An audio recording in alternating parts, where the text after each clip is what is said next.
Hello, everybody. Happy April 12th, 2020, an Easter special right here on the Connecticut Sports Talent Show. My name is Christopher Saunders, and we have a special guest here on Easter, and thanks so much for being able to come along. Rob Coloney, who's the head coach at Ridgefield for the girls basketball program. Thanks so much for being able to come on, Rob. Yeah, no problem, Chris. Appreciate you having me. Now, I always like to ask my guests this. How are you dealing with the quarantine? I know some people are handling it better than others from who I've talked to, both players and coaches alike. But how are you dealing with the self quarantine, the isolation?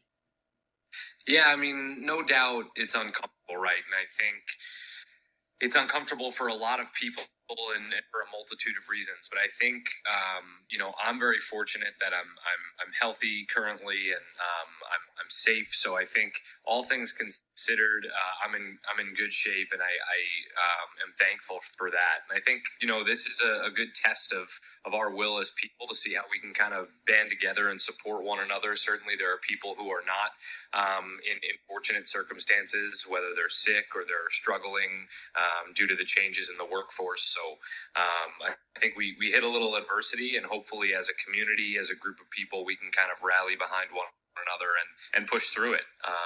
We preach on the basketball court all the time that basketball virus as a good unified front, and so hopefully everybody's trying to stay positive. I know that it can be a little crazy when you're just sitting with yourself and your thoughts. So certainly excited for the weather to turn, so that outside activities can be a little bit more prevalent. But all in all, I'm doing well, and hope you are too. I appreciate that. Has there been any hobbies that you have maybe picked up that you didn't know that you had? Like, I don't know, maybe playing the piano, or maybe you got into reading a book or something like that? I think what the quarantine has taught me is that I don't have many hobbies outside of doing my job and basketball. So I've tried to get a little bit better as a person, as a coach. Mm-hmm. I do like to. So I read pretty frequently. We finished our basketball schedule for next year, so that's good. One less Yes, stress so on we're you. happy about that. But outside of that, not too much. Hey, I have to admit, I mean, if your hobby's coaching, you did a pretty good job. You did the improbable, winning the FCIAC title, first time since 2015 for the Ridgefield girls basketball program, as a number 7 seed. And to quote the great Vin Scully after, the home run off Dennis Eckersley, Kurt Gibson, the improbable has just happened. That was, I think, written over the entire paper of Ridgefield. Explain to me that, not just the game against Staples, because we'll get into that. We have a little bit of time for that, but describe I want to say the journey, because I feel like the journey, I think, can really be the telling story of how the finished product of beating Staples in a double overtime game. Yeah, I think all year we talked about enjoying the ride, and we were all in this environment together in a different way. My first year in the community, and I had coached in Wilton for a number of years. So actually, the last time Ridgefield won that FCIAC title, they beat us in the semifinals. And I think from a journey perspective, like all the credit goes to the girls. I mean, I think showing up every day and believing in one another, believing in us, that's not an easy thing to do. And I think, you bring up a good point. As a 7 seed, you're probably not looked at as one of the more dangerous teams in the tournament. And certainly, we had to play Danbury, who was a tremendous team with arguably the best basketball coach in the state, regardless of male or female. I mean, Jackie DiNardo is a Hall of Famer. She played Division I basketball at a very high level, and has been a great mentor for me to learn from and coach against. So we played Danbury as the 2 seed. Then we went to Trumbull, which is a neutral site, but we actually drew Trumbull. So Trumbull was the 3 seed, played them in a true road game in the semifinals, and then the 1 seed in Staples. But those 3 games were really a microcosm of our whole season. I mean, I think we had some really good regular season, and we had some tough losses. And I think the great thing about basketball is that when you have a tough game or you do end up losing, you can get right back in the gym, right back in the film room, and look at and learn from those experiences. And I think we lost to Danbury, to Trumbull, and to Staples in the regular season, 3 of them. So we took a really deep dive at what those teams did well and how we could force them to play our game. And so, all season long, I think we took it one game at a time. And certainly when you get into the tournament, you just want to be one of those 8 teams. And then, you just kind of want to play chess and put your players in a position to be successful. And, credit to our girls. They made some big plays when it mattered most. And every single girl on the court, on the bench, on our roster had a huge role in bringing championship and hanging the banner in that gym. So super proud of them. And, it seems like forever ago because of everything that we're dealing with now, but it's been really fun to sit back and kind of just reminisce on that whole experience. No, I mean, I think you're right about, being able to kind of, like you said, reminisce and look back. And, during this quarantine, like I mentioned, if you didn't pick up a hobby, maybe you're trying to find something to be able to keep yourself going. And I think for you as a coach to see and allow yourself, because a lot of times when a season ends, you really don't have a lot of time to reflect, good, bad, or indifferent. And I think because of this, this allows you to be able to see about what your coaching style and what helped you get what was an FCIAC title. And another thing that really jumped out to me, and as somebody who's not familiar with the FCIAC, I typically do and have done NVL games for the high school sports for football and basketball. So seeing the outside spectrum of other conferences is really impressive. And your team in particular, there wasn't really one particular girl that was, typically in high school you have like 2 or 3 players who average 10 to 15 points, and then everyone else is like 1, 2, 4, whatever. But your team was so balanced, I could see why they were so good during the regular season and then in the tournament, because there wasn't one particular player that you could really kind of zone in on, because everybody could score and everybody was, it was almost like a team effort.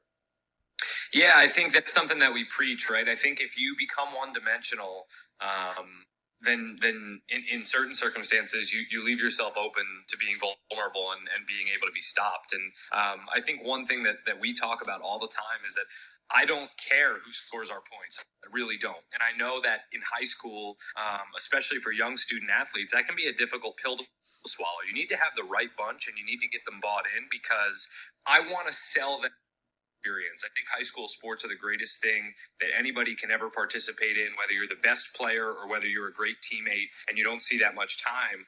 And that's in any sport. I just think the values that we can kind of massage and hone in on and create these experiences for these young people can buoy them super far in their lives. So, we look at, hey, it's going to be somebody different every night. If that's the case, great. I have a great amount of belief and trust in not only our players, but our coaches too. And we want to put people in positions to be successful. So, I mean, when we were coming down the stretch, we had a stretch of games where, we really needed to be successful if we wanted to make sure that we were going to make the FCIAC tournament, because there were a lot of teams. I mean, the FCIAC is, I think, the best league in the state, and there's always such a great parity. I mean, look at some of the wins and losses that teams have had this year. But towards the end of the season, we had to play Joe's.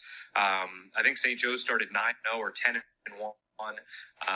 and so we had St. Joe. And we had to play Fairfield Ward, and we had to play Wilton, and those 3 teams were all jockeying for position.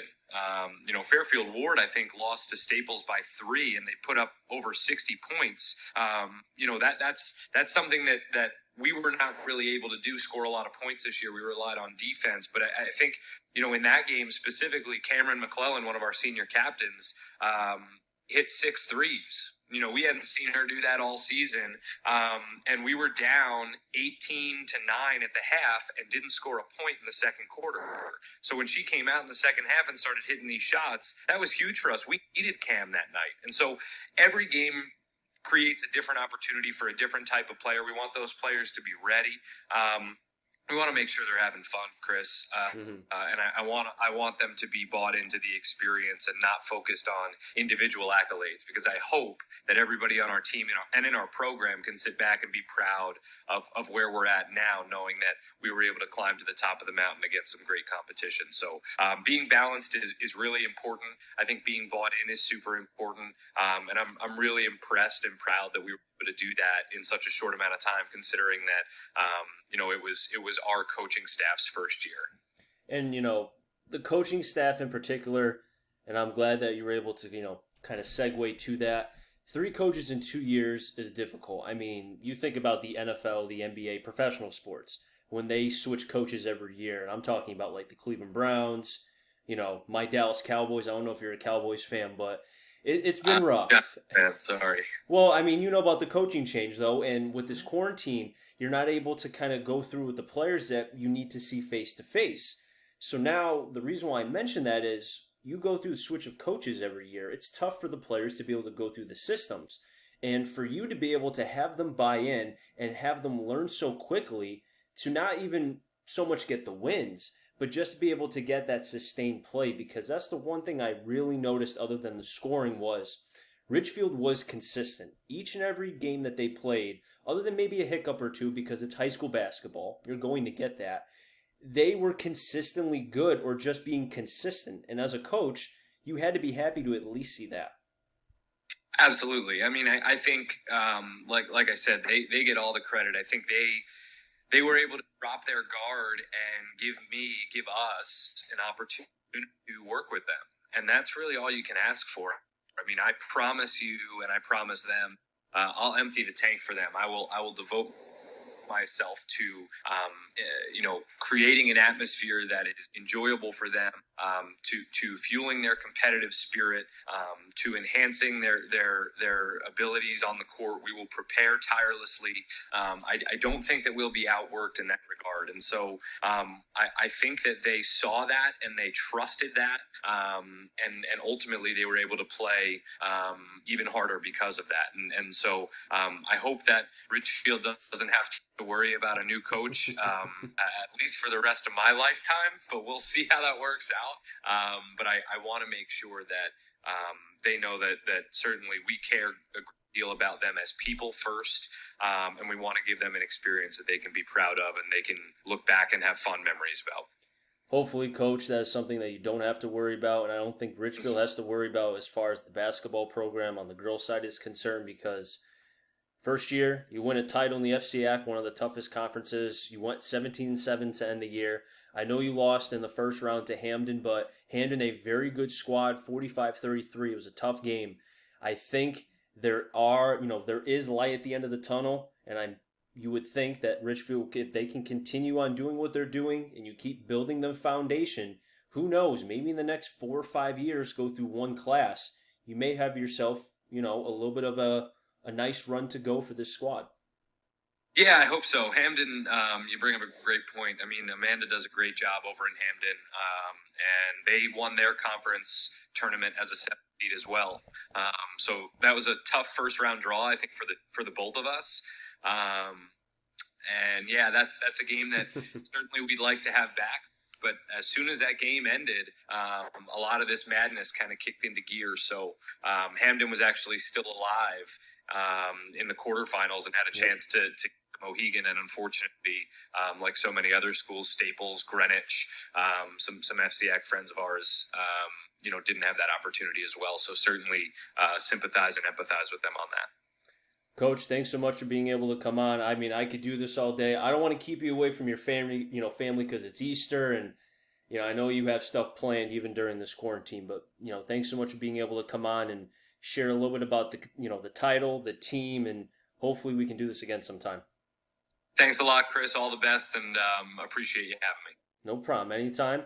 Now make sure you catch next week, or depending on when the next interview will be, we'll be having the head coach from Bunnell, Daniel Powell. So make sure you join us for that. But until next time, enjoy your Easter and have a good day, everybody.